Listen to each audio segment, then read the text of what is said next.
No. Muy buenas noches, jóvenes. ¿Me escuchan? Buenas noches, ¿cómo están? Buenas noches, Miss. Buenas noches. A ver, ¿cómo están? Ya, bien. A ver, vamos a comenzar nuestras consultas académicas que corresponden a la semana número 9. Bien. Entonces, si tuvieran alguna duda de esta semana que ha pasado, para hacer sus respectivas preguntas, ¿no? Esta semana se trabajó, en este caso, narrativa, ¿no? Hispanoamericana con las diferentes novelas, ¿no? Hemos visto las características, les comparto la diapositiva de la semana número 9. A ver, que alguna duda con respecto a esta semana que hicimos la novela narrativa hispanoamericana y hablamos algo de Jorge Luis Borges. Acá. Bien, esta nueva narrativa que está dividida en etapas.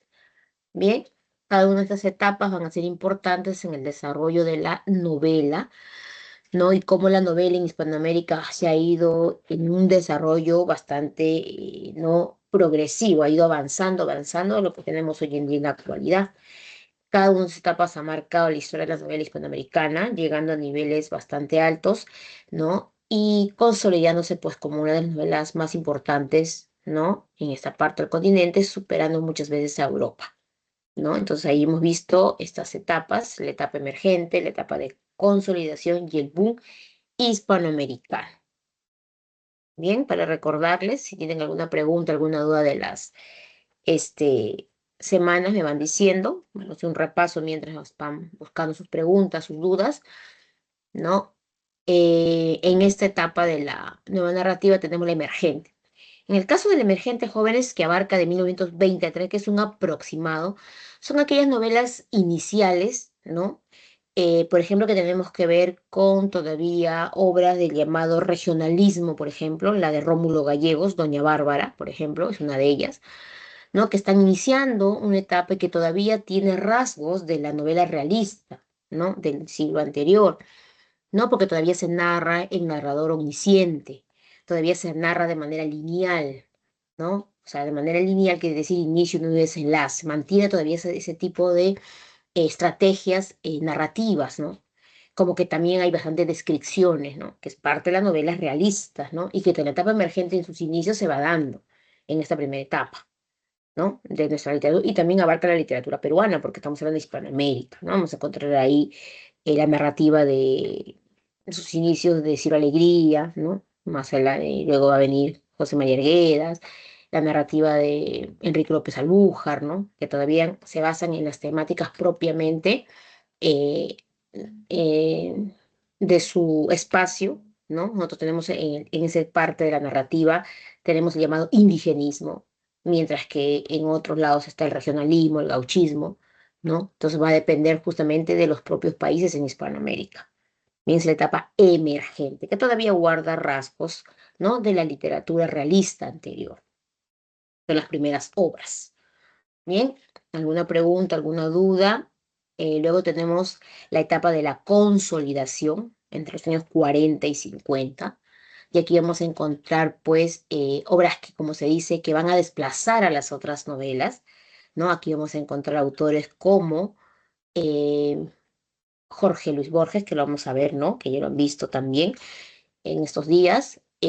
Alejo Carpentier con El reino de este mundo, ¿no? Poeta cubano. A Pedro Páramo, ¿no? Juan Rulfo con la obra Pedro Páramo. En este caso vamos a ver nosotros México, ¿no? Que nos va a trasladar ya a otro tipo de temáticas, en este caso un poco de fantasía, pueblos, ¿no? Porque Pedro Páramo justamente nos habla de ello. Y ya vamos viendo unas diferentes temáticas, situaciones propias de los países, creencias míticas, religiosas, ¿no? En los diferentes pueblos. El señor presidente, ¿no? De Miguel Ángel Asturias, ¿no? Y vamos a ver temáticas política, democracia, dictadura, corrupción, ¿no? Propia de algunos países, y que los autores van a ir a través de sus novelas plasmando situaciones muy similares a lo que se puedan vivir en cada país, en cada momento, ¿no? Que se desarrolla. Si hablamos de policial, investigación, el túnel también del poeta Sábato, ¿no? Poeta argentino, ¿no? Que nos prepara un poco al misterio, ¿no? Muerte, seducción, arte, belleza, en el caso de la mujer, ¿no? Entonces, una serie de novelas que van a ir consolidando la novela hispanoamericana con mucha fuerza, ¿no? Porque aquí la temática es muy variada, es una temática bastante variada, es una temática donde, pues, definitivamente se toma eh, creencias o mitológicas, leyendas legendarias de los propios pueblos, ¿no? Y hay una variedad de temas. Y mientras tenemos la etapa de el apogeo o el boom, ya que también se va a desarrollar la próxima semana, pero de que, ya, aquí vamos a, ahorita te respondo y termino con esto, ¿sí? Te respondo, ¿esa qué pregunta es? Hoy te lo voy a ampliar.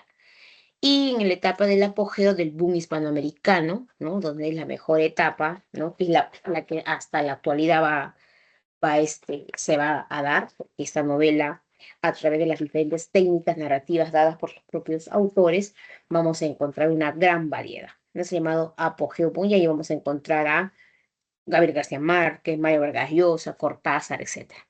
Bien, vamos a la pregunta que me dice. ¿Por qué no puede ser la? Debe ser esta. A ver, vamos. ¿Quién está preguntando por aquí? A ver, un ratito. ¿Quién hace la pregunta? Jimena. Vamos. ¿Por qué no podría ser la? Pero estamos regresando a la literatura. Este, ¿Esta a qué ciclo pertenece? O sea, que es de esta semana. De esa semana es. No, Fuera. Miss, es un examen pasado de otro ciclo. Ya ves. Hay que tener en cuenta que siempre tenemos que estar primero las dudas de la semana y luego de la otra. Bueno, vamos a ir viendo. Esto creo que ya lo hice la semana pasada, si no me equivoco.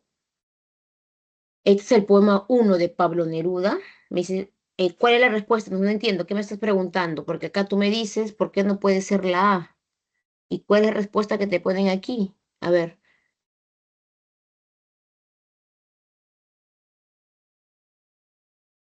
bien, este es el poema uno. ¿Qué te pide acá? Señale la alternativa incorrecta. Este es de un examen de aquí ¿ha sido de la presa Marcos? No, no. Sí, Miss, sí. Pero es raro que pregunten la señal en la alternativa incorrecta, porque normalmente nosotros no preguntamos incorrecto. Por eso te pregunto, o sea, ese tipo de preguntas nosotros no hacemos, hacemos correcto, verdadero, falso, pero preguntas con alternativa incorrecta, qué raro. Por eso te pregunto. Entonces, si ha sido un examen pasado, con más razón. Bien, a ver, ¿qué nos dice esta pregunta? Poema uno. Cuerpo de mujer, blancas colinas, mulos blancos.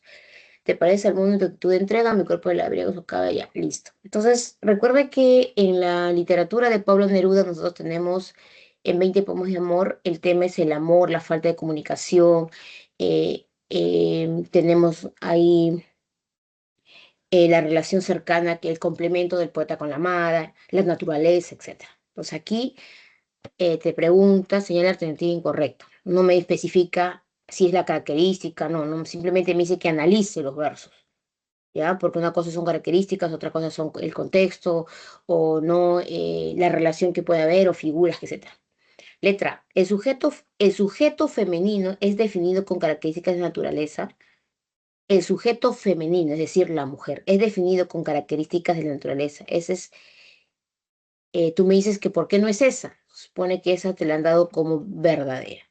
Ahora, la mujer, te das cuenta ahí, es definida o es explicada con características propias de la naturaleza. O sea, cuerpo de mujer, blancas colinas, mulos blancos. O sea, aquí prácticamente está diciendo cómo es la belleza en la mujer y lo está relacionando. Es más, nos casi está comparando con la naturaleza, sí, con las blancas colinas, ¿no? Te pareces al mundo en tu actitud de entrega. Entonces, con características naturales, sí, esta sí es. O sea, se está dando, porque acá te dicen la incorrecta y esa no es la incorrecta. Esa es correcta, al contrario. Claro, la forma de la pregunta no debía ser así, no debía ser la mujer de repente, ¿no? Es definida con características naturales. Ahí sí, pues, ¿no? Pero como que acá el sujeto femenino lo hacen simplemente para despistar. Esa sí es parte del análisis del poema. El yo poético es observador en su interacción con el sujeto femenino, no, porque recuerda que el yo poético es lo que expresa el autor. El yo poético no observa, transmite sentimientos profundos. Y aquí lo que está haciendo el poeta es transmitir sentimientos acerca de esa amada, de esa naturaleza, ¿no? Y lo está explicando, ¿no? ¿Qué situación se está dando? Y es una situación de complementariedad entre el poeta y la amada. Entonces, no es una interacción entre o sea, no es un observador. En el fragmento se presenta al sujeto femenino desde la receptividad, claro, porque aquí, ¿qué está haciendo, no? ¿Qué está haciendo la mujer? O sea, hay una respuesta, entre, como, es como en la comunicación, emisor-receptor, ambos se están uniendo en algo, ¿no? Te pareces al mundo en tu actitud de entrega, ella está respondiendo algo. El yo poético se configura en los versos con la metáfora del agricultor, es una forma. No es que sea simple, o sea, que tenga que ser con la alusión, es una forma, ¿por qué? Porque en vez de decir que es la entrega de la mujer, porque esta parte, esos 4 versos está hablando cuando una mujer se entrega en el amor, o sea, prácticamente la relación sexual, es el acercamiento, y cómo ese cuerpo, ese hombre, ¿no? Está, como se dice, bueno, pues, explorando, ¿no? Está cuando tú haces igual el campo, y ¿qué hace el agricultor? ¿No? La tierra comienza a removerla, ¿no? Es algo así, es una metáfora, definitiva, no te va a decir directamente, ¿no? La relación sexual. Por eso que algunos decían que Neruda también era medio erótico, ¿no? No es directo, ¿no? Y para eso se utilizan las metáforas. El cuarteto, referido alegóricamente al proceso de la fecundación, ese es un cuarteto. Y es una alegoría, podría ser, porque no directamente tiene que ver con la fecundación en sí. O sea, puedo decir muchas cosas. Acá te dice inferencia, o sea, perdón, esta es una inferencia, ¿no? Entonces yo considero, a ver acá, como me dice lo incorrecto, yo considero que la A sí es. La B no es. En el fragmento presente el sujeto femenino, sí, porque hay una, como te digo, hay un acercamiento entre dos elementos.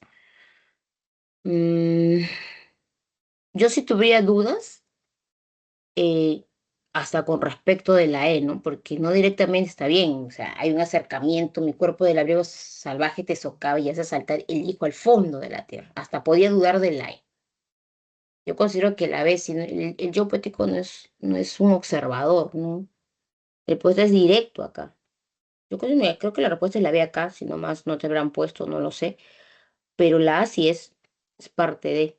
Y recuerda que en la literatura de Neruda, de Pablo Neruda, la naturaleza es parte de sus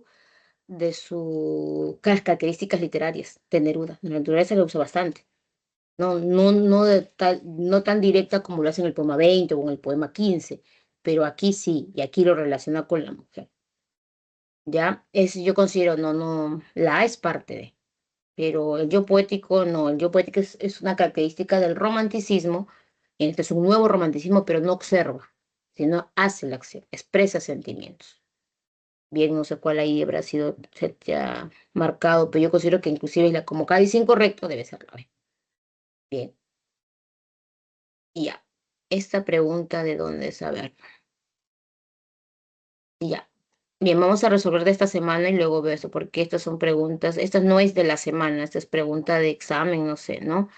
Sí, pues ya vamos a ver primero esta semana que me están preguntando. La pregunta 6 de la semana, vamos a ver. Ya, un ratito me esperas con esta pregunta, Jimena, porque esta pregunta es de otra. Vamos a ver de esta semana. ¿Dónde está? Mm, ya, pregunta 6 me dice. Entonces deben separata ahí.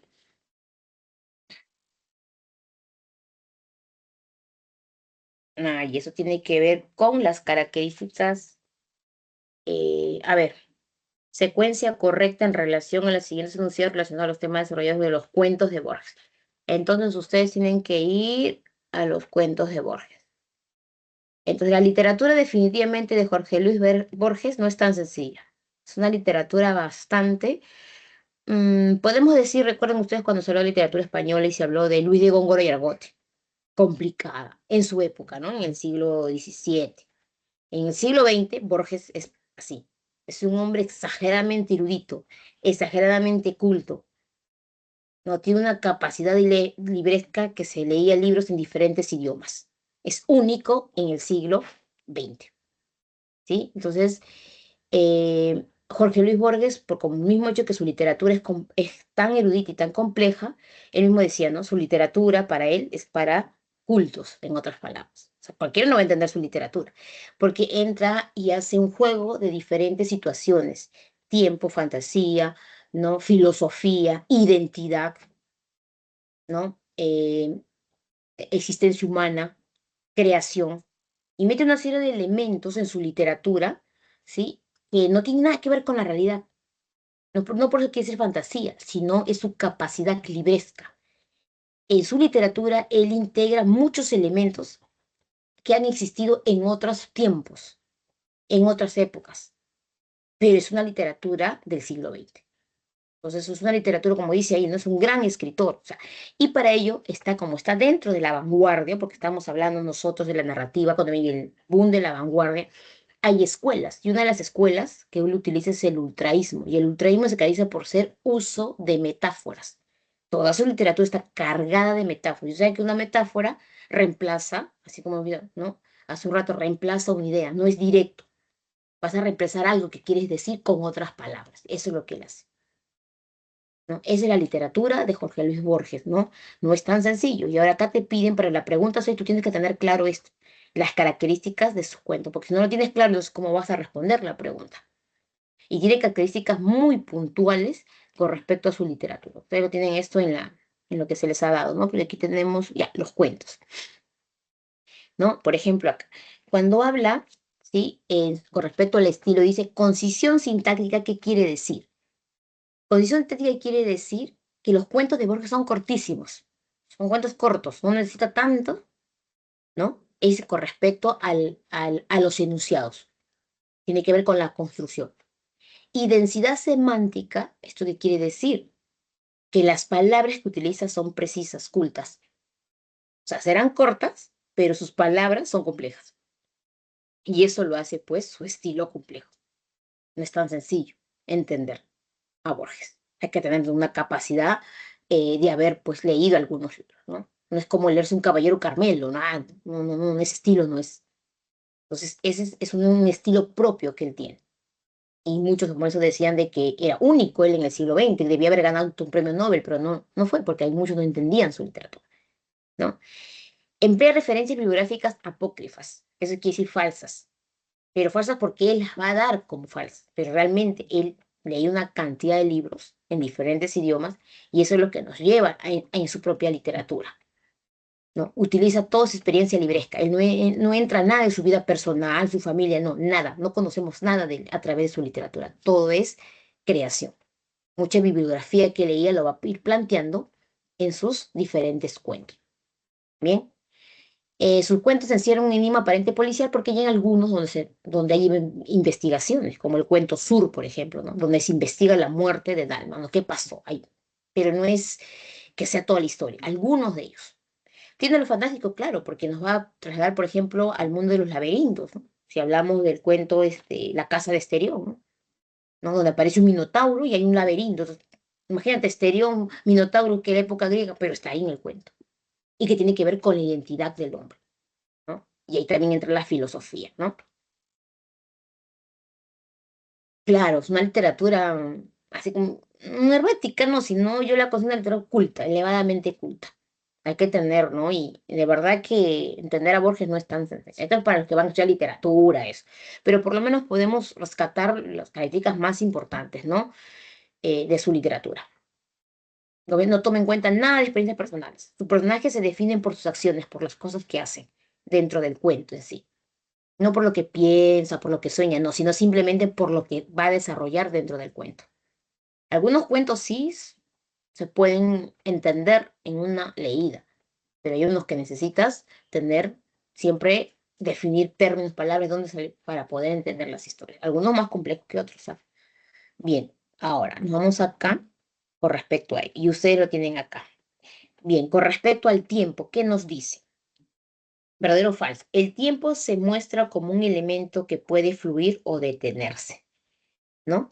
Bien. Entonces, el tiempo, ¿no? En relación va cambiando, ¿no? No es un tiempo exacto, Y eso, al momento que él narra, tú vas, por ejemplo, en el caso del cuento sur, tú vas entendiendo que Dalma se tiene que trasladar al sur. Y para ir al sur, ¿no? Hace sus preparativos, ¿no? Sus cosas porque tiene que visitar a un familiar y se va. Él vive en el norte y se va al sur. Pero yendo en el camino sufre un accidente. Y ahí cambia el tiempo, porque al momento de que sufre el accidente, obviamente está muy grave y termina en hospital. Y de pronto la lectura, ¡pum!, te cambia el tiempo, ¿no? Te cambia el tiempo y te traslada a un futuro, donde él sí va a llegar al sur, pero tú dices que no ha tenido un accidente, pues supuestamente está en hospital, en coma. Pero luego te cambia el tiempo sin que tú te des cuenta, como lector, sí, pero sí, ¿no? Como que te vas preguntando. Y luego te das cuenta que él está en el sur, ¿no? Que Dalma llegó al sur y está buscando la dirección que le mandaron. Entonces, o sea, no son cuentos estáticos, van cambiando los tiempos, de un momento a otro, sin que tú te des cuenta como lector. Porque esa es justamente esa es la relación que tiene con el pasado, el presente, o cuando sueñan. Tú crees que la historia está siguiendo un contexto real, pero después al final te das cuenta que solamente había soñado y que era un sueño. Pues dices, ¿cómo? ¿En qué parte decía eso? ¿No? Entonces, eso es lo que el tiempo está así, ¿no? Se muestra como algo que va a fluir o detenerse en cualquier momento o va a cambiar así. Entonces, eso es una característica propiamente del cuento de Borges, que es verdadero. El revólver, dice, el revólver es un símbolo de violencia, aparentemente en las historias, y una de sus características no es el revólver, es el cuchillo, como un elemento, ¿no? Que simboliza violencia. También se va a dar en el cuento sur, porque este hombre Dharma cuando llega al sur está buscando, ¿no? Y como él vivía en el norte era gente de ciudad y en el sur gente, por decirles, de pueblo, ven un hombre bien vestido, la gente del sur piensa de que este hombre, pues no, está buscando algo, les va a hacer algo, y un hombre lo ataca, y le ataca con el cuchillo, y ahí aparece el cuchillo. ¿No? Entonces ahí el cuchillo va a representar esa violencia, pero no es el revólver, solo es el cuchillo. En la mayoría de los cuentos de Borges se menciona eso. Nunca menciona nada de revólver. Como tú digas, el rifle tampoco va a ser. Entonces en ese caso es falso. No, yo no estoy enseñando presencialmente ahora. En el ciclo pasado estaba enseñando, ¿no? A veces no. Bien. Luego, algunos relatos suelen expresar la ambigüedad entre la realidad y la ficción. Sí, pues definitivamente. ¿No? Realidad y ficción. Por ejemplo, este cuento, Las ruinas circulares, por ejemplo, es un cuento realidad-ficción. No sabes si es real, pues la historia inicia con un hombre, ¿no? Que es un profesor de música que está, ¿no? Buscando a sus estudiantes y termina en unas ruinas, sin una iglesia, pero que tiene formas de círculos, ¿no? Y que va ahí y está abandonado el espacio. ¿No? Hasta ahí parece todo real. Pero cuando él llega ahí, se echa a descansar y se echa mirando al cielo y comienza a pensar en que quién es él realmente, ¿no? Y ahí te comienza a narrar la historia, ¿no? De quién es él, la creación del hombre. Y él dice, no, pero yo soy un hombre y me han creado, yo también puedo crear otro hombre. Y comienza a crear un hombre. Y ahí viene la parte de la ficción, ¿no? Porque tú no puedes crear un hombre. Solo Dios crea un hombre, ¿no? O así nuestra creencia, ¿no? Entonces, como que estás realidad y ficción, realidad y ficción. Y eso es algo que es una constante en los cuentos de Borges, definitivamente. ¿Ya? Este, eso sí se va a dar. En ocasiones surge la imagen del laberinto como metáfora de identidad. Laberinto sí, la casa de Esterión, pero como metáfora de identidad no necesariamente. El laberinto Borges lo presenta como una forma de huir de la realidad, de querer salir de alguna situación, porque si tú no resuelves el problema, el Minotauro te come. Y ahí hay un hombre que ha cometido un delito y lo meten a esa casa de Esterión y él tiene que sobrevivir y escaparse para que el Minotauro no lo coma. Tiene que saber solucionar eso. Y todo el mundo cuando sabía que iba a ser castigado, iba a ser llevado a la casa de Estillón, sabían que están próximos a la muerte. Solo sobrevivían los que podían resolver la situación. Y es un laberinto, porque el Minotauro lo sueltan y está por ahí buscando su presa. Y tú ves cómo sales de eso. No tiene que ver mucho con la identidad, no, sino con una situación, ¿ya? De salida, de salir eh, encontrarse consigo mismo, de salir de una realidad que se le está presentando, ¿no? Pero no es identidad. Y entonces ahí es verdadero. Por eso que la respuesta de las 6 es la A. Esa era la pregunta que me estaba haciendo por aquí. Bíblicas, en algún cuento, bueno, los que yo tengo aquí, bíblicas, no, no, él no es, no tiene que ver mucho con el aspecto religioso. Puede mencionar, pero no, referencias bíblicas, no. Referencias bibliográficas, sí. No sé en qué, los tres Judas no, no en algún cuento que yo haya o hayamos preguntado en estos tiempos. No. Creación del mundo, sí. O sea, menciona la creación de Dios, o sea, menciona a Dios, por ejemplo, el Dios del fuego, la creación del mundo, quien te da el poder, todo, pero no necesariamente una cita bíblica de la Biblia católica, sí, exactamente, ¿no? Pero sí habla de Dios, porque es católico, o sea, habla de eso, pero no que te menciona. Referencia bibliográfica, sí. Por ejemplo, Pierre Menard, autor del Quijote, y utiliza muchas referencias bibliográficas de autores que uno de filosofía, de historia, ¿no? Que haya escuchado, conocido que existen estos autores, pero que existen en la realidad, pero que Borges le da ese contexto falso, apócrifo, ¿no? Y al leer el cuento, porque tú lees, por ejemplo, como le decía, ¿no? Pierre Menard, autor del Quijote, tú lees ese cuento y ahí dice en ese cuento de que el Quijote no es creado por Cervantes Saavedra. Lo dice ahí. Y para que él afirme eso, te da una serie de bibliografías. En tal libro, en tal francés, dice esto. Tú terminas de leer, no es leer un cuento como decía el Caballero Carmelo, Paco Yunque, no. Tú terminas leyendo el cuento y terminas confundido y crees y piensas que realmente el autor del Quijote no ha sido Miguel Cervantes, sino lo que él dice. Porque utiliza bibliografía, pues, ¿no? Y tú vas y buscas el libro y ahí está. Pero es justamente la forma de cómo él crea su historia, ¿no? ¿No? Crea una historia nueva frente a una... Y eso no es cierto, pues no sabemos qué es, y ha sido en otras épocas, ¿no? Algo así, pero definitivamente que tenga que ver con referencias religiosas exactamente, ¿no? Bien, hasta los cuentos que he leído, o sea, menciona a Dios, pero no así un versículo, así directamente. Pero del libro sí. Bien, algo más es la pregunta 6 y por acá me hacíamos a ver, esta niña que me hace la pregunta. Este tiene que ver con el milagro secreto que está dentro del libro El Aleph.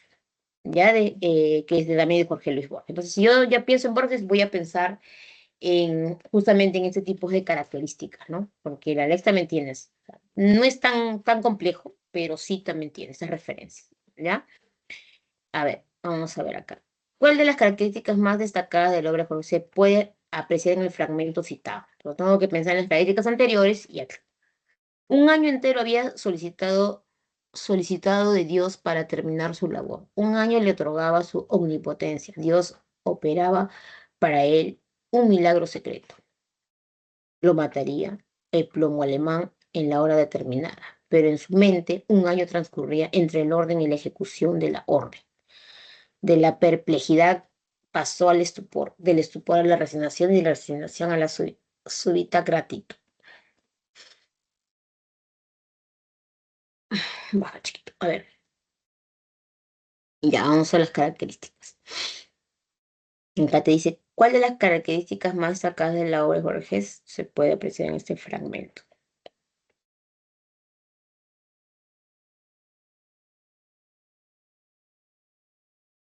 Ya, temas filosóficos y metafísicos, realidad ficción, tiempo, el caos y el orden, que son las características, el azar, el cuchillo y el doble de los espejos, para que tengas en cuenta. Entonces, la creencia en Dios es uno de sus ejes narrativos recurrentes. No, porque yo, como ya les dije, no es un punto. O sea, cree en Dios sí, pero no es un tema que se está latente, ¿no? Tiene diferentes perspectivas, no es directamente. Y aquí, por más que hable de Dios, no quiere decir que todo tiene que ver con eso, porque aquí está hablando de un hombre, está hablando de la resignación, de la ejecución, del tiempo. Aparte de acá dice, lo mataría el plomo alemán en la hora determinada, pero en su mente un año transcurriría entre el orden y la ejecución. O sea, no me está especificando acá si es algo real o está soñando o está rezando. Entonces, la metafísica es uno de los componentes en todos sus relatos. No en todos, algunos sí. pero no en todos. Entonces también como que voy viendo que en este cuento, obviamente metafísica no me está hablando. La temática milagrosa es un rasgo en su escritura cuentística también. No porque acá esté hablando de milagros directamente, vamos a ir analizando. El tema fantástico está presentado por medio del tiempo. Sí, hay tiempo, hay fantasía, porque no se está haciendo directamente algo, pero ahorita lo vamos a analizar bien por cada vez. Las tramas desarrollan temáticas de carácter existencialista. Ahora, el existencialismo es una corriente filosófica y también es una escuela que se desarrolla en la literatura, ¿sí? Pero Borges no desarrolla la escuela existencialista específicamente.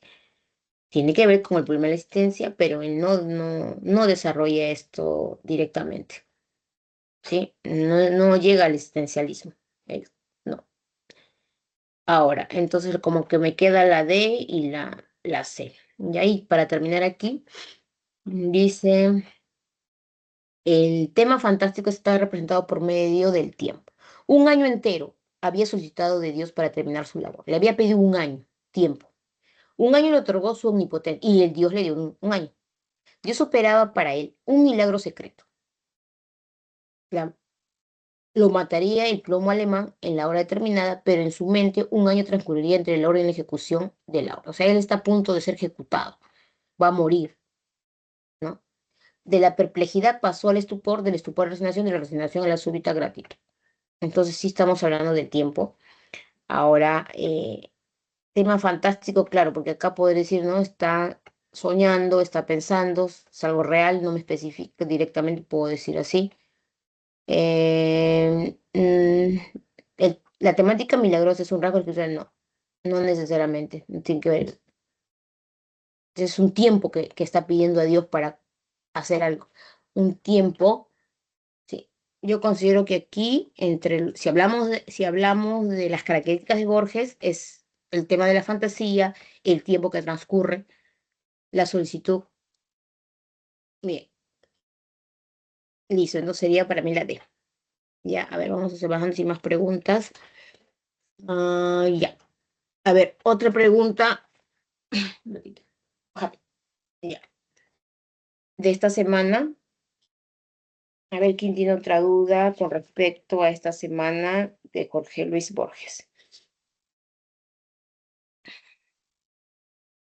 A ver, chicos, preguntas, no me ha llegado nada por aquí. A ver cómo vamos. Y vamos a ir viendo las preguntas. Por ahí mientras van buscando de repente. Ya. Entonces yo me quedé explicando acerca, bueno, la pregunta uno, por ejemplo, de esta semana, que tiene que ver con la nueva narrativa, etapa del apogeo de la nueva narrativa, es decir, el boom. Entonces, aquí en esta etapa de esta nueva narrativa y el llamado boom, es debido a la diversidad de técnicas narrativas que se presentan en las obras. Y estamos hablando de técnicas que ya existían, como es el monólogo interior, ¿no? Como es el narrador omnisciente en tercera persona, que ya existían, que es el tiempo, y que aquí estas técnicas van a ser algunas asimiladas, no todas, y algunas más creadas, ¿no? Y que se van a dar a conocer, como el realismo mágico, lo real maravilloso, romper los tiempos, rompes el reloj, ¿no? Al momento que narra la historia, y esto es lo que cambia la perspectiva, ¿no? Porque hace que el lector sea un lector más activo, no sea pasivo. Pues el lector pasivo es el que lee la historia, ¿no? Ah, ya en el mundo de ellos, la comunidad de Rumi, Rosendo Maki, el alcalde, ¿no? Luego le pasa eso, ya está, ¿no? Es más pasivo. En cambio, en el boom, el lector es activo porque ¿qué tiene que hacer? Reconstruir la historia, porque te en algún momento, luego acá y cambia y vuelves a la historia, ¿qué? Esa es justamente la reconstrucción de los hechos. Y esa es una característica de las novelas propias de la época, ¿no? Y ahí tenemos a Gabriel García Márquez, Mario Vargas Llosa, Carlos Fuentes y otros más.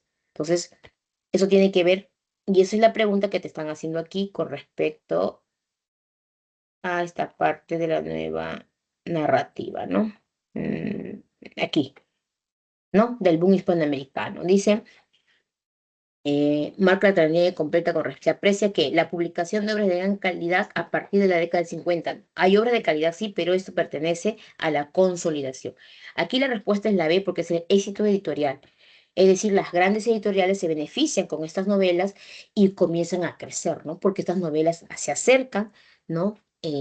Al lector en los diferentes idiomas, ¿no? Destacando pues autores de toda Hispanoamérica, inclusive llegando hasta Europa, ¿no? Entonces vamos a encontrar una variedad de esto. A ver, no hay más preguntas, chicos. Preguntas, dudas, por favor. Bien, si no hay, entonces seguiré explicando por aquí. ¿Ya? Ah, acá me dieron una pregunta, recién que la veo. Ya. Vamos a, espero que sea esta semana, ¿no? Porque de esta semana pasada me dice, a ver, un ratito.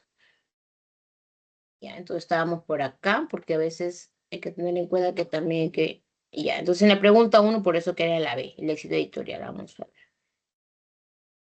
Este es de la semana pasada, me dices, del modernismo, ¿no?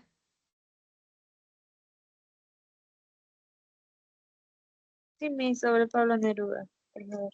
Otra vez Neruda. Sí, bastante me han preguntado de Neruda, no sé. Repito.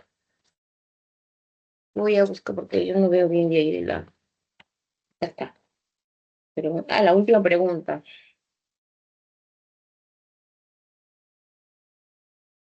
Espera, déjame buscarme aquí para leer.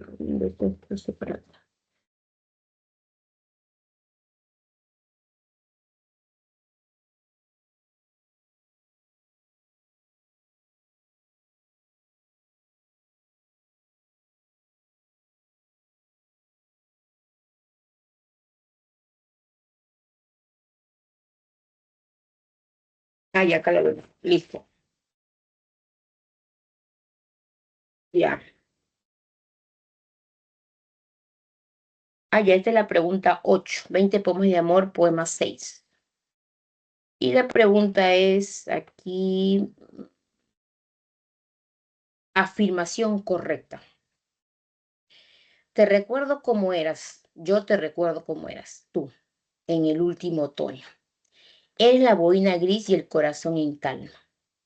En tus ojos peleaban las llamas del crepúsculo y las hojas caían en el agua de tu alma.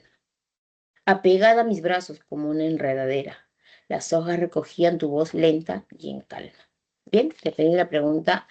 Tienes que tener en cuenta que para Pablo Neruda, ¿sí? En el caso de Pablo Neruda, tiene también sus características propias.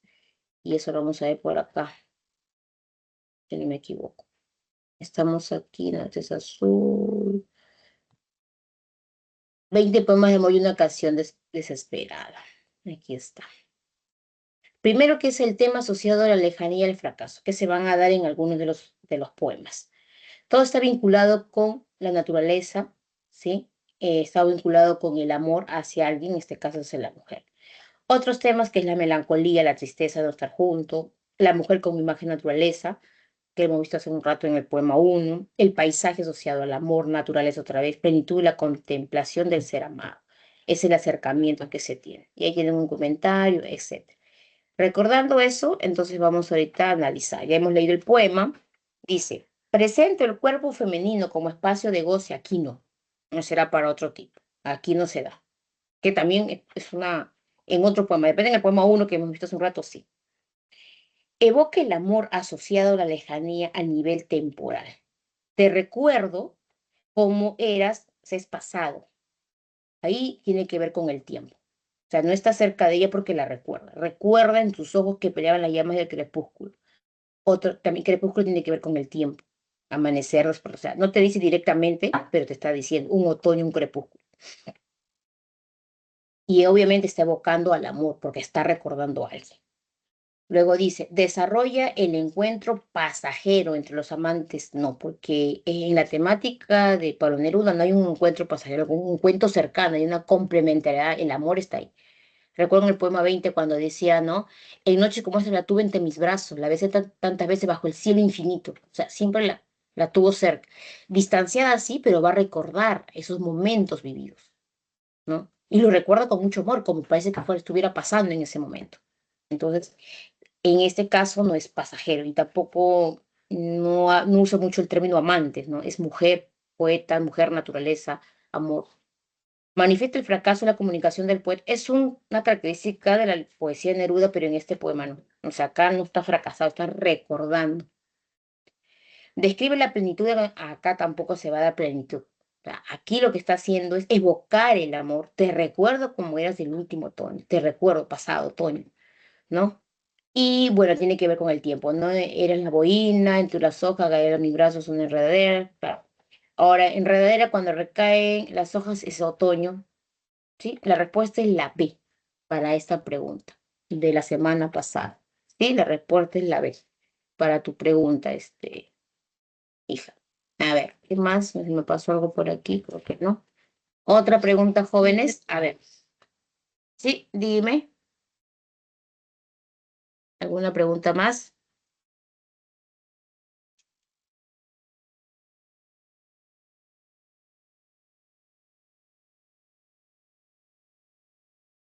A ver.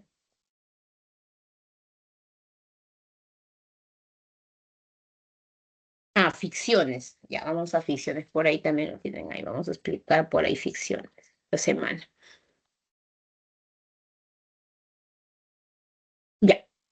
Bien, en el caso de ficciones, en este libro de Jorge Luis Borges, bien, ese libro que les proponen ustedes ahí, y él está por acá, bueno,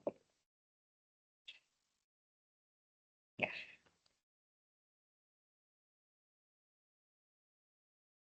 ya, ahora, ya. Bien, este libro de ficciones, lo primero que te ponen en los aparatos, los cuentos de Borges, cuando te ponen los cuentos, estas características son para todos los cuentos. Hay en todos los, porque él no solamente tiene libros ficciones, también tiene la ley, tiene otras obras. Entonces, esas características son para todos esos libros de cuentos. Pero ficciones, ¿sí? Es un libro de que tiene un grupo de cuentos específicamente. ¿Sí? Y las características también se van a dar ahí, definitivamente. O sea, no es que tenga características, ficciones, para ficciones sean 5 y para todos sus cuentos sean 10, ¿no? O sea, son las mismas características, pero cada cuento rescata una característica en sí. Entonces, en ficciones, como dice acá, va a deslumbrar todo lo que es su capacidad literaria, que es el mejor libro que tiene. Algunos dicen que la Alex es el mejor, pero cada uno tuvo su momento. Ficciones apareció antes, ¿no? Entonces, ahora, tiene que ver con su capacidad literaria, sí. Tiene que ver con temas de filosofía también. Ya tiene que ver con temas de filosofía. ¿Qué más? Y su gran imaginación, porque él es capaz de crear, y uno de los cuentos que, como yo les decía hace un rato, era Pierre Menard, autor del Quijote. Su capacidad de crear algo, ¿sí? ¿No? Y darnos a entender de que sí, es cierto, ¿no? Porque nos hace dudar de que Cervantes no creó el personaje y que fue creado por otro, por la literatura francesa y qué sé yo, ¿no? Y que fue utilizado, ¿no? Pero en esos tiempos, estamos hablando del siglo XVII, al siglo XIX o XX, como que ahí entra, ¿no? Entonces, una capacidad de imaginación, una capacidad de imaginación también en el cuento, La biblioteca de Babel, o la lotería en Babilonia, ¿no? También su capacidad, por ejemplo, de crearnos, usar términos en latín, ¿no? Tion Orbar, ¿no? Y mezclar con otras lenguas, porque él leía muchos, era muy erudito, él conocía muchas lenguas. Entonces, todo eso va al complemento de su propia literatura para este libro. Cada suceso está cuidadosamente elaborado y premeditado. O sea, son cortos, concisos, capacidades, ¿no? En el manejo de diferentes tipos de vocabularios, palabras, ¿no? Y eso lo hace pues complejo. Ambigüedades, contrastes, ¿no? Que es parte de realidad ficción, ¿no? Entonces, esas son las características propias del libro ficción. Ahora, ese libro está dividido en dos partes, como acá les pone, dos volúmenes. El jardín de los senderos que se bifurcan. Esta primera parte tiene aproximadamente 8 cuentos y Artificios tiene 9 cuentos. O sea, no es mucho, ¿no? Aproximadamente son 17 cuentos para este libro, solo 17, porque aparte tiene otros cuentos, ¿no? Entonces, todos los cuentos tienen que ver justamente con toda su capacidad literaria, erudita, filosófica que nos va a plantear. Pero luego yo les hablo del cuento Sur, que es uno de los cuentos de tantos, de repente el que un poquito más se puede entender, comprender, y que también te cambia los tiempos, ¿no? Como les decía, de este hombre llamado Dalma. pertenece a artificios, a la segunda parte. Y si hablo de las ruinas circulares, que también es otro cuento, tiene que ver justamente con la primera parte, el jardín de los senderos que se bifurca. Y ahí está las ruinas circulares, que es otro cuento también clásico para él, ¿no? Acerca de la creación del hombre, ¿no? La creación del hombre, ¿no? Bien, entonces, esas son las características generales del libro ficción. Y dentro de esas características, como tú vas a encontrar los cuentos, entonces, si tú hablas de los cuentos, ahí vas a encontrar temas filosóficos, metafísicos, el caos, el azar, el cuchillo, ahí, en los diferentes cuentos, ¿no? Entonces, no es que sea una especie. Cada cuento tiene una característica propia, ¿no? No todos van a tener todas las características. Por acá tengo ratito. De tantas cosas que a veces anoto. Otra pregunta más por ahí. A ver.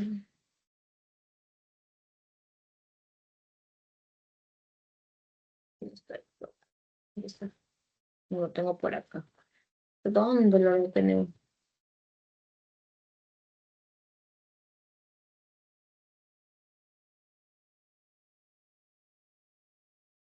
Así ya les dije de la casa de Esterión que tiene que ver con el caos y el orden. Las ruinas circulares que tiene con eventos físicos, metafísicos. Sí, está bien.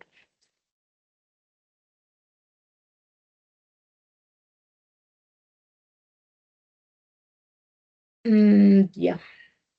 Vale. Lo que no sé, hace un rato nadie me preguntaba, ¿no? Por ejemplo, por aquí también tengo. En el caso de la Lex, por ejemplo, que es el otro libro, ahí también menciona algunos temas que están relacionados a la escritura, a lo que de repente preguntabas, ¿no? A temas religiosos, ¿no? Que podría ser Dios, pero solamente de manera muy superficial, no es como que se centre. Sí, es la creación de Dios, porque sabemos que Dios creó el mundo, pero a ese nivel, en otros cuentos, pero tampoco es que se centre específicamente con algún versículo, con un tema en especial. Ya. Bien, ¿alguna otra pregunta más con respecto al libro Ficciones? Acá solo te dan las dos partes, te dicen características y bueno, en las preguntas te ponen alguna parte del cuento. Mayormente lo que te ponen es esto. Te ponen un cuento para que tú encuentres la característica, ¿no? Que son las más básicas, ¿no? No te van a preguntar específicamente del libro ficción, o sea, como características sí, pero para las características de los cuentos te ponen un fragmento del cuento, ¿ya? Bien, ¿alguna pregunta más? Veo que no hay más por acá. A ver, mientras van buscando por ahí las preguntas. Esta parte que tiene que ver, por ejemplo, con el contexto solamente es para cultura general, ¿no? O sea, no específicamente se hace una pregunta de esto, pero sí tienes que saber que en la década, en esas épocas, entre los 45 y 75, hay cambios a nivel de Hispanoamérica, que es la modernización, las dictaduras, los gobiernos, ¿no? A nivel de toda Hispanoamérica. Y un hecho importante es la Revolución Cubana, que esta es parte de la historia. No es que te van a preguntar específicamente esto, ¿no? Pero en el caso de dictaduras, esto sí, algunas novelas tienen que ver con ello, ¿no? Por ejemplo, El señor presidente, ¿no? Ya nos plantea eso, ¿no? Entonces, por ejemplo, si hablamos de Mario Vargas Llosa, Conversación en la Catedral, por ejemplo, temas de dictadura, se menciona la dictadura de Odría, se menciona, ¿no? Pero no es que se desarrolle la dictadura, ¿no? Porque es parte del contexto, ¿ya? Para que solamente como cuestiones generales de cultura, conocimiento que debes tener. Luego vienen las características de la nueva narrativa hispanoamericana, en este caso el boom específicamente ya, que me imagino que ya lo han desarrollado ustedes, pero de todas maneras sé que no me están preguntando nada, entonces para explicarles por ahí todavía me queda tiempo. Si hay alguna pregunta de esto, dígalo. Estas veces son muy importantes, sí, porque vas a tener que reconocerlos y a veces te ponen fragmentos. Acá dice, la multiplicidad de voces o puntos de vista del narrador supera al narrador omnisciente. Y el narrador omnisciente lo tengo que tener claro. El narrador omnisciente es aquel narrador que conoce toda la historia externa e interna de sus personajes, de todo. Narra lo que piensa, lo que hace, lo que está mirando, lo que está haciendo. Claro ejemplo, Crimen y Castigo. El narrador es en tercera persona y es omnisciente, es como un dios, lo conoce todo, sabe lo que hace Rakonikov, sabe lo que piensa, lo que siente, lo que va a hacer, lo que no va a hacer, sabe todo. Otro ejemplo de literatura peruana, El mundo Sánchez de Gena. Sabe todo lo que va a pasar en la comunidad de Rumi, lo que piensa, lo que hace, todo. Es el narrador omnisciente. Y es una característica de las novelas realistas del siglo anterior. Entonces, ¿qué quiere decir acá? No es que este narrador ya yo me olvido, no lo uso, no, porque se sigue usando, pero no es la prioridad. ¿Por qué? Porque voy a usar otras perspectivas, otros narradores dentro de una misma obra. La multiplicidad de voces, el narrador protagonista, el narrador testigo, el narrador objetivo, o sea, voy a mezclar, porque eso es lo que hacen los autores, ¿no? Ya, van a dejar que su personaje se desarrolle por sí mismo. En el caso, por ejemplo, de Juan Rulfo, Pedro Páramo. Pedro Páramo se va a la comunidad de Comala para buscar a su padre. ¿Qué había sido de él? La madre, antes de morir, le dice, anda, busca a tu padre. Y Pedro Páramo se va a una ciudad llamada Comala, en México, ¿no? Pero que ya está despoblada. Ya nadie vive, ¿no? Todo el mundo ha muerto, pero él no sabe, pues, porque él ha llegado ahí. Y él habla con personas, porque dialoga, conversa, y busca a su padre, y todo el mundo le habla de su padre. Y su padre había sido, pues, ¿no? Un don Juan por aquí. Había muchas referencias malas del padre. Pero conforme va hablando, luego la gente desaparece porque era un pueblo fantasma, ¿no? Y ahí ya, ahí no solamente es el narrador que está con, no, es el personaje lo que va a vivir. Muchas personas hablan de perro para multiplicidad de voces. Lo mismo pasa en La ciudad de los perros. El robo del examen de química, que es la temática principal para esta obra, ¿no? Va a ser narrada ese hecho por varios personajes, por el poeta, por el Ricardo Arana, por el jaguar, frente al robo del examen. Entonces, esta es la técnica, es una técnica que va a variar y que va a ser usada de manera constante y revoluciona la narrativa en Hispanoamérica, ¿no? Bien, ¿alguna pregunta más por ahí? Bueno, me están escuchando, pero no me están preguntando, ¿no? Para que lo tengan claro, más o menos ejemplos. Monólogo interior. Ustedes saben que el monólogo interior ya se usó con Frank Kafka, ¿no? Era europeo, una técnica narrativa europea. ¿Qué hace aquí en Hispanoamérica? Lo asimila. Esta sí lo asimila. Lo asimila y lo lleva a su máximo esplendor. ¿Por qué? Porque no solo va a usar multiplicidad de voces, sino también usa esto. O sea, en una misma obra tú vas a encontrar diversas técnicas. Eso es lo que hace Mario Vargas Llosa, eso es lo que hace Gabriel García Márquez, lo que hace Alejo Carpentier, todo. Mezclan, uno más que otros. El monólogo entonces es fluir de la conciencia, lo que está pensando el personaje. Recuerden cuando Gregorio Sansa estaba ahí comprendiendo un insecto y pensaba, tengo que trabajar, tengo que... Ya, es lo que está en su mente, ¿sí? Es el fluir de la... Ya, aquí se dice eso en la mente, ¿no? Porque lo vas a ir manifestando, pero ya está aquí en el personaje y tú te vas dando cuenta, porque son ideas consecutivas, ¿no? De diferentes situaciones. Ese fragmento que está ahí es de La ciudad de los perros. Y eso lo piensa aquí Alberto. Alberto lo piensa todo en un solo momento. Dice, ¿y si Guarín hubiera bajado la cabeza? ¿Y si me hubiera visto los botines? ¿Y si el jaguar no tiene el examen de química? ¿Y si no lo tiene, no quiere fiarme? ¿Y si me planto entre las pies dorados y le digo, soy de Leoncio Prado y es la primera vez que vengo? La de pies dorados es una prostituta, ¿no? O sea, él iba al prostíbulo. Nunca había tenido relaciones y estaba... Todo lo piensa en un momento. ¿Y si pido 20 soles a mis amigos y si le dejo empeñado mi reloj? ¿Y si me consigo el examen? ¿Y si no tengo los cordones en la revista mañana? Estoy jodido. Es su pensamiento. Ese es un pedacito de fragmento, porque luego continúa otros. Entonces, ese es el monólogo interior que va a ser usado, ¿no? Y llevado a su máximo extensión. Otra característica importantísima del boom hispanoamericano. Usa Mario Vargas Llosa en todas sus obras. La narración objetiva. Narrador en tercera persona. Tercera persona. Es decir, narra y presenta a su personaje desde el exterior, solamente lo que observa. Nada más. Cuando ya el personaje comienza a pensar y a hablar, ahí está el monólogo interior, está otra técnica. Entonces solamente es la que te introduce al texto, ¿no? Esa es una narración objetiva, narrada desde el exterior, no el interior. Y está bien marcado, ¿no? Desde el almuerzo, los 10 consignados de la sección se entendieron. Alguien está narrando. Se tendieron unas literas a fumar. Luego el boa animó a algunos a ir a la perrita. Nadie está hablando, solamente está narrando lo que está haciendo el boa. Después Bayano y otros se fueron a la timba organizada por los consignados del segundo. Alberto y el esclavo se pusieron ahí de pie y cerraron los roperos. O sea, narra lo que ve, nada más. Ya no está, acá después de este texto viene cuando Alberto habla con el esclavo y ya, eso no está acá, porque eso no es narración objetiva. Te describe el espacio, ¿no? Entonces es otra característica importantísima en esta narrativa hispanoamericana. Esto ni qué decir, pues, ¿no? Ya creo que esto ya es básico, ¿no? Se rompen los tiempos, ¿no? Conversación en la catedral es una obra extensísima y que solamente dura un día, porque se encuentran dos personas, Santiago Zabalita y Ambrosio, a conversar, porque se van a reencontrar después de mucho tiempo. Santiago Zabalita ya tenía 30 años, el otro era un anciano, ¿no? y comienzan a recordar, regresan al pasado, de qué pasó con Santiago y por qué dejó a su familia, qué le pasó. Y Ambrosio también cuenta, ¿no? Cuenta, este, por qué se fue de Lima y comienzan, ¿no? Y esa conversación dura un día, ni siquiera un día, dura horas. Y la obra es voluminosa, ¿no? Y va rompiendo ese recorrido al pasado, y, ¿no? Y al final terminas porque se van, ¿no? ¿Qué va a pasar después? ¿No? Y esto también va para Silencio de los perros, Silencio, hay muchas obras. Esa es la ruptura. Y esto permite la técnica llamada flashback, es la técnica que te permite que cambie los tiempos y te pueda proyectar imágenes. Por eso que esta técnica es luego llevada al cine, y en el cine se proyecta con imágenes. Imagínense que en el cine hoy en día fuera lineal, inicio, nudo, desenlace, nadie iría al cine, pues, porque no engancha, el lector tiene que ser activo, tiene que romper, ¿no?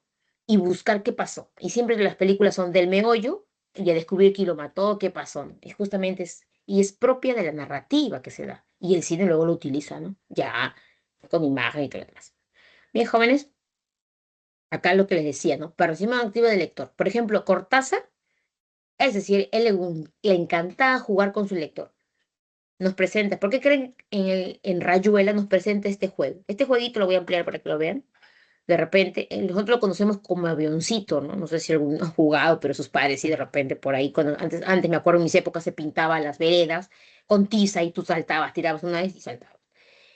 En Argentina se llama Rayuela, que significa juego de niños. Ya, significa juego de niños. Entonces, él lo que hace contigo es jugar. Rayuela es una obra que tú la puedes leer de diferentes formas. Puedes leer como él te la presenta, como él te la presenta, ¿no? El capítulo uno 2 hasta el final, y vas enganchando la historia. Pero también te la presenta así, como está acá, ¿sí? Como está acá. Y te dice tablero de dirección, esto está dentro del libro. Y te dice que leas así. Te va explicando. Según este orden, tú vas leyendo, así como está. Y así como tú lees este orden, igual entiendes la historia. Algunos dicen que también tú puedes leer del último capítulo al primero y también entiendes la historia. O sea, es justamente hace de que el lector construya la historia. Claro, obviamente no todos son así, pero, ¿no? En este caso él fue así. Permite, igual que va a ser para 100 años de soledad. En 100 años de soledad, ¿qué hace García Márquez? Juega contigo, juega con los tiempos, ¿no? No inicia de la primera generación. Si bien es cierto, hace poco ha sido estrenado la semana pasada, ¿no? En Netflix, la historia de 100 años de soledad. Pero una vez más les digo, tú puedes mirar eso para tener una referencia, pero no necesariamente lo que está ahí en esa serie es el argumento de la obra, ¿no? Se han tomado, sí, bastante, porque te ubica, ¿no? De cómo se funda el pueblo de Macondo, pero en la obra se inicia a partir de la cuarta generación. Y tú como lector vas a ir enganchando y vas a ir armando y construyendo la historia desde la primera hasta la séptima generación. Entonces, esa es justamente la construcción que te pide. Igual es para Álvaro Vargas Llosa y para todas las obras, ¿no? De este conjunto ¿no? De novelas hispanoamericanas y que van a pues, despertar todo el interés a nivel de Europa, ¿no? Porque compiten con obras y ganan muchos de ellos premios Nobel. García Márquez ganó en el 82 y Vargas Llosa ganó en el 2000, ¿no? Compitiendo con obras, pues, europeas, que se decía, pues, que en Europa, ¿no? Eran cantidad de obras. Bien, jóvenes, experimentalismo lingüístico, pues definitivamente, ¿no? Otra vez Cortázar juega con el lenguaje, ¿no? Las palabras que inventa, Amalaba, ¿no? Amalaba, Noema, Clemiso, hidromurias, ambonios. Pues, claro, por eso que lo subraya aquí en la computadora, porque no es son palabras de uso cotidiano, coloquial, no. Tampoco son cultas, son palabras muchas de estas creadas, de un verbo, de un sustantivo, ¿no? De términos científicos. Y todo este fragmento lo que él hace es para hablar de una situación amorosa entre dos personas, los personajes de acá Oliveira, ¿no? Que es por parte del personaje de Rayuela, ¿no? Esa es su capacidad expresiva de lengua, al máximo te lo lleva. Pero no todos son así. Vargas Llosa, por ejemplo, ¿qué utiliza? Vargas Llosa utiliza, por ejemplo, algunos términos. Ustedes han leído algunas obras de Vargas Llosa, utiliza el carajo, ¿no? Es un término. Y eso no es un insulto, una vulgaridad, no. Es el lenguaje expresivo del contexto, limeño, de la sociedad limeña de aquella época, ¿no? Pero, por ejemplo, García Márquez no utiliza eso, porque en Colombia esa palabra no es como nosotros acá en Lima. O sea, cada poeta utiliza de acuerdo a su propia experiencia, su capacidad al momento de expresarse dentro de sus obras. Y es una característica, igual que lo va a hacer Carpenter, ¿no? Con el mundo mítico, la magia vudú, ¿no? Son términos propios, ¿no? De estos pueblos. Eso también tiene que ver con el mundo de los sueños, el mundo lúdico, el fantástico, lo mítico, las creencias en algunos territorios como es el centro, ¿no? Del Caribe, la raza negra, que muchos desconocemos, pero aquí en las novelas pues obviamente nos dan una idea de eso, no quiere decir que así real pasó, pero hay mucha historia detrás, ¿no? Porque cada obra tiene un pasado, una historia, una leyenda, algo de dónde sacar. Bien, jóvenes, entonces ya me voy despidiendo si no hay más preguntas, pero más o menos he desarrollado esta parte. Transculturación narrativa son las creencias que hay en los pueblos, ¿no? Recuerden, por ejemplo, en Cien años de soledad, ¿no? La creencia del hijo con cola de cerdo, que se menciona, ¿no? Que se menciona bastante eso, ¿no? Y son creencias que se van a dar, pues, porque definitivamente dos hermanos, dos familias, dos primos no pueden estar juntos, ¿no? Porque según la creencia que emanamos, pues, es familia, ¿no? Entonces no te puedes casar, ¿no? Porque si no tienes la el mito de que nace un hijo con cola de cerdo, ¿no? Entonces la gente, porque imagínate, si no creéramos en algo, nosotros nos mezclaríamos entre nosotros, padres, hijos, hermanos, y viviríamos así. ¿Por qué no nos mezclamos? Porque hay una situación que viene, ¿no? De formación religiosa, histórica, social, ¿no? Entonces, y si no rompes esa norma, te va a pasar esto, o te vas a morir. Entonces, ese tipo de creencias, ¿no? Entonces, eso se va a dar, y esas son cuestiones ya de la transculturización que hay a nivel de los pueblos y que de otra forma, pues la literatura, ¿no? Lo menciona en sus obras. Bien, jóvenes, me voy despidiendo. El cosmopolitismo, pues definitivamente, de todas maneras, los narradores hispanos van a mirar más allá a los europeos, a los norteamericanos. Esas experiencias narrativas van a ser llevadas a Hispanoamérica y muchas de ellas, pues, inclusive están superadas, ¿no? Ahí tenemos autores, Kafka, por ejemplo, Jane Joy, narra monólogo interior y que va a ser utilizado pues por los poetas acá. Ellos son norteamericanos en el caso de la temática del viejo y el mar, la perseverancia, los valores, la supervivencia, ¿no? Y el tema del realismo mágico, real maravilloso, que ya lo vamos a ver próximas semanas, en desarrollo de clase también, de García Márquez, ¿no? Son situaciones que se van a dar, ¿no? Algunas más creíbles con otras, ¿no? De repente algunas no se pueden creer, por ejemplo, que un hombre se convierte en un ave en el reino de este mundo, ¿no? Dicen, no, pero no la puedes comprobar, pero son las creencias de los pueblos. En cambio, el realismo mágico se hace tan real que la gente se acostumbra, que del cielo lleva flores amarillas, ¿no? Ya es parte de, no me sorprendo, ¿no? Así es, ¿no? Entonces, son técnicas que van a ser utilizadas en las obras. García Márquez utiliza el realismo mágico maravilloso, mientras que Carpenter lo real maravilloso. Ambas son similares, ¿no? Pero son características propias de las creencias de los pueblos en aquel momento y que se van a manifestar a través de las obras, ¿no? Bien, jóvenes, con eso estamos terminando, creo yo, si no hay más preguntas de esta semana, que no he visto más preguntas o se me han pasado por aquí, no, nadie me ha preguntado nada más. Bien, jóvenes, entonces hemos hecho, pues como les digo, un repaso así general de todo lo que es esta parte de Hispanoamérica y la próxima semana que ustedes van a llevar lo que es las obras de Alejo Carpentier y Gabriel García Márquez ya se consolidan, ¿no? Estas técnicas en esta parte de desarrollo de la semana. Bien, jóvenes, me despido. Si no han habido más preguntas, nos estamos reencontrando de acá todavía la siguiente semana y el próximo año, porque ya no los voy a ver, ¿no? Estamos y hablamos. Claro, pues la próxima semana ya es Navidad. La siguiente semana nos estamos reencontrando, creo que si no me equivoco, el 2 o el 3 de enero. Que pasen unas felices fiestas, tómense un día de descanso, que ya estamos prácticamente en la mitad del ciclo, pero siempre esperando con buenas perspectivas, pues, ¿no? De que todo les salga bien como se ha planificado. Bien, chicos, no he visto más preguntas, me ha pasado, no veo, no hay más. Los estoy dejando y nos estamos reencontrando la próxima semana. Ha sido un gusto y hasta la siguiente clase. Bien, entonces me Lo despido. mismo, puede Hasta ser. luego. Ya, hasta luego.